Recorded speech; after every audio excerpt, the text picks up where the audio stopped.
Tahulah. Saya rasa yang ni paling besar kot. Besar kot. Oh, banyaknya. Saya pun buka juga lah. Okey. So apa impian dah jadi nyata? Awak dah buka anda dari Instagram. Ya. So apa perasaan dia? Perasaan dia macam macam mana nak cakap seronok pun ada, tanggungjawab pun ada. Orang kata berniaga ni sebab kita menjual kan. So tak naklah kita buat benda yang tak sepatutnya, yang tak memberi kan, tak memberi kepada customer. Dan saya pun kena jaga branding Bubble Bee tu sebab bagi saya Syuib dah build branding ni is very strong. So saya tak nak lah merosakkan nama tu. Sebab tak nak fikir tu buat keputusan berapa lama? Macam mana? Berapa lama you buat keputusan nak join Syuib? 1 hari. Saya buat keputusan saya yang paling awal sebenarnya. So sebenarnya masa Syuib buka seminggu kedai dia di YouTube tu, saya yang pertama telefon kau nak buka franchise, kalau aku nak ambil. Aku tak fikir lagi aku nak buka. So lepas sebulan ke 2 bulan baru Syuib beritahu saya, bro, aku nak pecah franchise ni, nak tak? Mestilah aku dah cakap dengan First. So saya yang pertama sekali sign. So bermulalah di situ. Tapi disebabkan saya jadi nombor 3 yang buka, disebabkan PKP dan juga management ni yang lambat bagi untuk renovation apa semua. Tapi alhamdulillah dah, walaupun bergaduh bertumbuk ke apa semua, dah selesai dah lah. Ada bergaduh betul lah tu?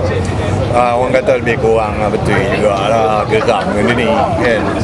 Patutnya bila buka kalau tak ada PKP? Oi, awal kita orang bajet masa tu buka bulan 5 rasanya. Awal bulan 5, 1 hari bulan 5 ke ataupun hujung bulan 4. Keadaan betul boleh nak buka. Duit bro. Duit. Niaga lah. Takkan orang Kenapa bisnes? Kenapa pilih bisnes ni lah? Kenapa bisnes ni?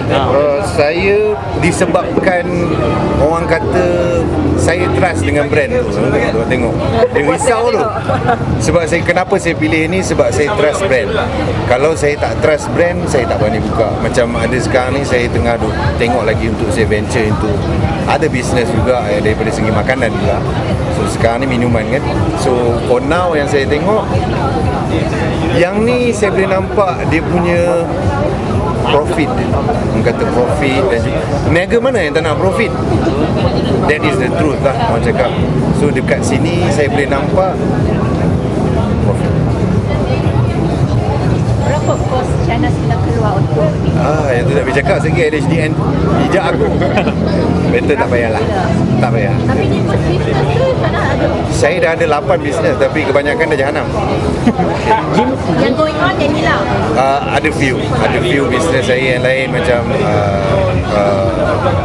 construction, saya buat cleaning service saya masih ada, and then yang ni one of it, and then saya punya mamu sendiri.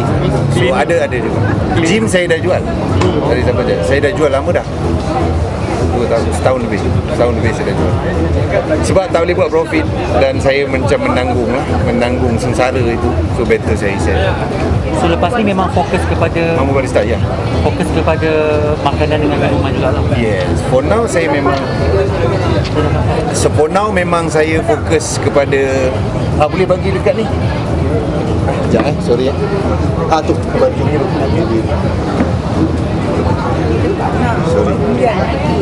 Sorry, apa tu? Apa tu? Soalannya kat mana? Gym fokus gym dah jual. Okey. Gym saya dah jual dah setahun lebih. So for now memang saya fokus. Tapi masa PKP memang saya fokus pada Mamu Barista lah. Sebab yang ni pun tak boleh running kan. Sebab orang kata the investment pun quite stuck lah masa tu. Tapi alhamdulillah it paid off lah syukurlah dengan support macam ni kan. Syahnas ada target tak? Untuk mungkin bulan pertama awak nak target berapa jualan ke? Alhamdulillah saya adalah target saya, tapi orang kata itu agak internal lah untuk saya share. Sebab benda ni adalah JV, maknanya joint venture. So apa yang saya cakap akan reflect pada HQ. So saya kena jaga. Kalau saya Mamu Barista, saya boleh maki je sebab produk saya sendiri. Tapi ini saya kena jaga branding yang Syuib dah build. Itu je. So Yelah dengan video tu macam mana you korang nak lihat kerjasama you dengan distributor. Macam kalau belum buka pun dah rantak je kan. Rantak gaduh je tu macam mana you fikir you nak jaga hubungan nanti. Kami memang selalu bergaduh. So bagi saya benda tu normal sebenarnya dalam bisnes, cuma korang tengok ataupun tak je. Tapi kalau awak dalam bisnes macam mana sekalipun awak mesti akan bergaduh. Tetapi saya pula tak sangka pula yang Syuib boleh pergi kan.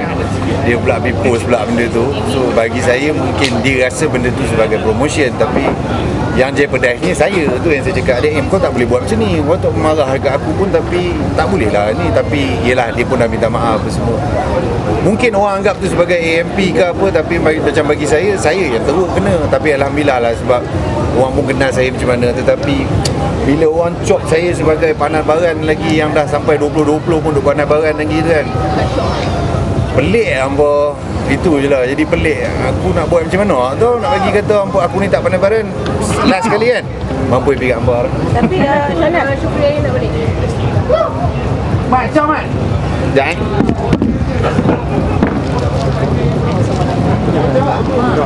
Sekejap jangan test lah. Dia macam ni lah, dia very simple. Saya ni pantang kena bijak. Itu je. Nak tegur ada cara, nak cakap ada cara, nak kita berkomunikasi ada cara dan ada tata hormat dia. Tapi kalau sikit saja kena, orang kata kita mesti marah. Tapi saya tak tahulah, mungkin tahap marah saya tu orang dah cop sebagai panas baran. Tapi setiap manusia atas muka bumi ni ada panas baran. Tapi mungkin dia terbaik sikit dalam 1 inci lebih kot. Saya mungkin kurang lah 1/2 inci. So dekat situlah yang membuatkan perbezaan. So, Ada you ada hari ni? Ada, tadi datang tapi saya dah hantar dia balik sebab time tidur. Patut nangis. Dia tak boleh bunyi bising-bising. So orang kata kalau panas baran tu benda tu dah lepas. Yang membuatkan saya jadi kurang panas baran, saya ni suka melawak. Saya sebenarnya suka melawak. Saya suka buat lawak, tapi kadang-kadang orang dah nampak yang saya ni selalu berlakon jahat. Dan saya punya kes-kes pun jahat semua kan. So orang akan nampak benda tu, tapi orang tak tahu sebenarnya saya ni lawak. Saya ni suka buat lawak. Tapi itulah orang tak nampak. So peduli pula tak. Syana macam anak memang Syana akan setiap hari pergi tak pernah miss lagi walaupun satu hari. Maknanya sehari akan spend berapa jam dengan anak? Saya akan pergi 3 kali satu hari. Pagi saya akan pergi, tengah hari saya akan pergi, malam saya akan pergi. Without miss. Bolehlah tahan dekat juga. Boleh dekat. Berapa jam setiap kali pergi tu yang setiap sesi? 2 jam, 1 jam setengah, 2 jam. Macam pagi saya akan pergi gym. Kalau tak syuting lah, pagi saya akan pergi gym. Balik gym saya singgah dulu. Lepas tu petang saya akan bawa dia pukul 5, saya akan bawa dia jalan-jalan. Dan kadang-kadang pukul 9 saya akan bawa dia pusing KL. Naik kereta. Tapi rutin macam Syana sendiri macam mana? Okey lah untuk you ke you rasa you nak? Dah biasa. Mula-mula macam pelik lah kan, kenapa aku kena pisah dengan aku macam ni. Tapi bila dia dah bagi, saya terima lah. Thank you very much. So saya tak anggap benda tu sebagai beban. Sebab kalau saya tak jumpa dia lebih daripada 5 jam, saya pula rasa tak betul kan. So macam saya syuting, saya akan dia tak bangun lagi kalau saya keluar kan. So saya akan video call lah. Saya akan video call dan Nabila pun bagi. So tak ada masalah. Kalau anak tu sendiri, kalau you tak jumpa dia dalam sehari, mungkin jumpa dia sekali je, dia ada menangis ke apa ke? Dia macam mana kan? Dia kalau tak ada mak dia okey. Dia jangan ada mak dia. Kalau mak dia ada kat situ, dia saya memang tak diendahkan langsung lah. Tapi kalau mak dia tak ada, baru dia nanti manja dengan kita, duduk dengan kita, beli gelak dengan kita. Mak dia balik, dia nampak je mak dia, kita panggil pun dia tak nak lah. Anak mak. Dia memang anak mak. Betul, 100%. So Syana dengan mak dia sendiri macam mana? Syana sekarang record. Syana sekarang record now. Nak record Record video. Record video tu ya. Takutlah pesan awal-awal. Sebab ramai orang macam seronok tengok korang boleh bergambar bersama waktu hari raya. Orang nampak macam seolah hubungan tu dah makin positif kan. Tapi sebenarnya dia lah. Saya tak cerai lagi. Saya tahu. Tapi keputusan nak keluar dah ni. Rahsia. Sepatutnya Februari hari tu kan? Sepatutnya lah sebab PKP Hakim pun MC. So apa saya nak bagi tahu lah kat sini, antara hubungan saya dengan Nabila, kami kawan yang membesarkan Jebat as a co-parenting for now. Keputusan ke apa semua saya serahkan pada mahkamah, sebab benda ni kita pun tak boleh langgar pada mahkamah. Kalau kita elok sekalipun, mahkamah juga yang kena tentukan, sebab benda ni dah dia orang panggil jurisdiction, mahkamah punya kuasa dah, sebab kita dah tak kuasa untuk kita tentukan apa-apa. Tetapi apa yang saya dapat daripada Nabila as a mother to Jebat, and for now saya syukurlah. Orang kata saya dah dapat apa yang saya perlu dapat, dan macam saya boleh bawa keluar dia, saya boleh bawa jalan-jalan, tak ada halangan.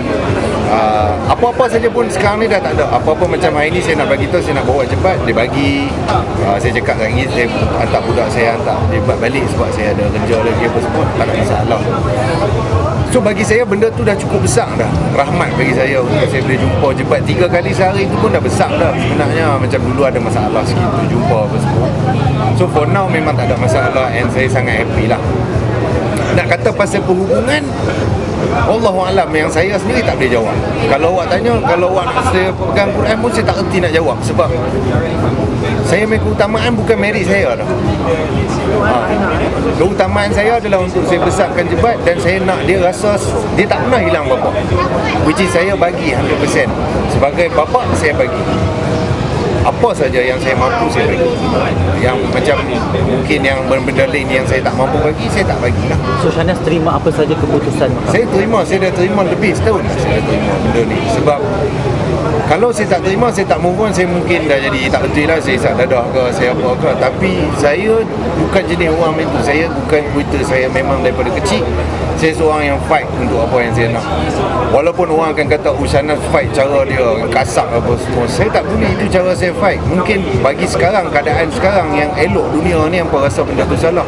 Tapi kalau hampa duduk dalam zaman-zaman yang tak sepatutnya untuk hampa fight untuk benda yang hampa sayang, hampa nampak benda tu adalah satu fighting, and fighter towards your pride, your power of being father. Itu saja. Sangat okey. Situasi kan sangat tak ada. Kalau kita tahu kan ada Jebat yang tu, apa yang berlaku? Apa yang berlaku sana tu? Saya tak tahu benda tu is a depression. Sampailah saya tak pernah ambil tahu benda tu as a depression, sebab saya tak rasa pun kenapa aku perlu depression. Sebab aku ada Tuhan, kenapa aku nak kena depress? Benda tu is not relevant. Bila kita seorang ada agama, kita tak perlu depress. Sebab apa? Kita ada Tuhan. Kalau kita tak ada Tuhan, kalau kita depress, kenapa kau nak kena depress? Sebab kita ada Tuhan untuk kita semayang, untuk kita lutut, untuk kita tunjuk mana jalan itu. Saya banyak habiskan masa saya, masa saya teruk tu lah, orang kata down tu, saya banyak habiskan masa saya di rumah dengan saya dekatkan diri dengan Tuhan, dengan rohani saya. Dan saya ni jenis suka bersendirian, tetapi banyak juga kawan-kawan yang hilang masa tu. Tetapi kawan-kawan yang ada dengan saya masa saya susah tak ramai. Tetapi yang mana yang ada dekat sini adalah kawan-kawan yang setia, tak pernah lari. Syuk seorang yang tak pernah lari. Daripada first saya teruk, dia lah ada belakang saya. Dengan kawan-kawan macam Fiz apa semua tu tak pernah lari daripada saya. Mereka tahu macam mana sengsara saya everyday, tapi saya tak pernah tunjuk ke orang. Orang tengok dalam internet saya happy, saya okey. Tapi yang mereka tahu, macam Fiz duduk bawah rumah saya, Fiz duduk tingkat 2, saya duduk tingkat atas. Kami jiran. So ada apa, admin nanti hantar makanan je kat saya kan. So Fiz tahu macam mana saya sengsara. Pagi saya keluar, saya habiskan masa saya di gym. Pagi saya pergi gym, tengah hari saya pergi gym, malam saya pergi gym. Saya nak buat apa? Untuk saya lupakan saya punya sakit. So saya pergi gym, saya diet, saya buat benda yang saya suka. So Fiz tahu saya sampai cengkung, "Man, okey dah." Ya, okey lah, okey. Tapi dia tahu. So banyak kawan-kawan mai bagi support kat saya apa semua. Dan alhamdulillah, siapa saya hari ini adalah dengan fuel yang saya dapat daripada kamu. Dalam tempoh you kecewa sebab perkahwinan you ataupun you tak dapat jumpa anak you, apa yang lebih menyebabkan you dalam keadaan tu? Anak, bukan merit tu kan? Merit sebab saya terima. Start pada benda tu dah dimasukkan ke mahkamah, saya redha. Sebab kalau saya tak redha, kenapa saya nak macam tu? Sebab saya fight selama ni untuk anak. Itu saja. Demi Allah saya fight untuk jebat saja. Dan sekarang ni saya dah dapat apa yang saya nak apa lagi? Orang kata marriage tu dia jatuh nombor 2. Dia macam ni lah. Bini ataupun perempuan will come and go in your life, tetapi anak will never go. Itu saja. Perempuan kita kenal, saya kenal Nabila pun jujur cakap 2017, 2016, paling lama 2015 kot saya kenal dia. Baru 5 tahun. Anak saya akan kenal bertahun-tahun ni. Logik. Tapi saya kena respect juga pada Nabila dan saya hormat. Saya belum tentu akan dapat jebat, belum tentu akan dapat mak yang bagus macam Nabila. Itu saja saya boleh cakap. And apa yang saya nampak hari ni, jebat dibesarkan dengan 100% kasih sayang seorang ibu yang bagus. Full stop. Itu saya tak nafikan. And thank you pada Nabila. For now, apa yang dia bagi pada saya pula sebagai seorang bapa, dia acknowledge saya sebagai seorang bapa kepada jebat. Benda tu bagi saya dah syurga dah. Cukup dah. Cukup dah. Dia tak mau acknowledge dia ke apakah situation kami, acknowledge sebagai husband and wife, kita letak tepi. Benda tu dah jadi benda yang kita boleh selesaikan. Tapi jebat tak ada kena-mengena. The best is for jebat. 100% is for jebat. Kenapa tak dapat ni bawa jebat balik ke rumah tidur? Itu belum lagi. Itu belum lagi. Itu kena mahkamah lah. Tapi duk nampak ke arah tu macam boleh dah.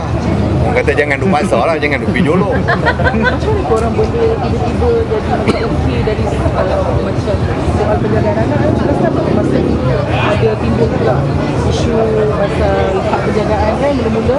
Macam mana korang mencapai kesepakatan tu? Saya adalah satu kuman yang takkan pergi. Itu je. Sebab saya hang halau lah aku macam mana pun, hang buatlah aku tarik macam mana pun, aku sentiasa ada untuk anak. Itu je. Buatlah aku macam mana pun, tapi aku sanggup malu, aku sanggup tebal muka. Hang ambil pisau, hang tikam pun aku tak lari lah untuk anak aku. Itu je. Saya takkan pernah takut atas muka bumi ni kecuali Allah untuk anak saya. Hang main lah gangster banyak mana pun, tak lari. Mustahil lah.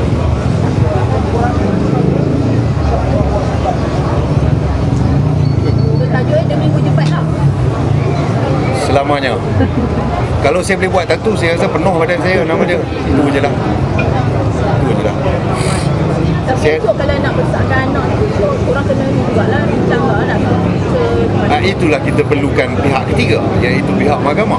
Sebab mungkin hari ni elok, hari esok kita tak tahu. Sebab banyak langau. Faham, sudahlah. Thank you very much. Thank you very much, guys.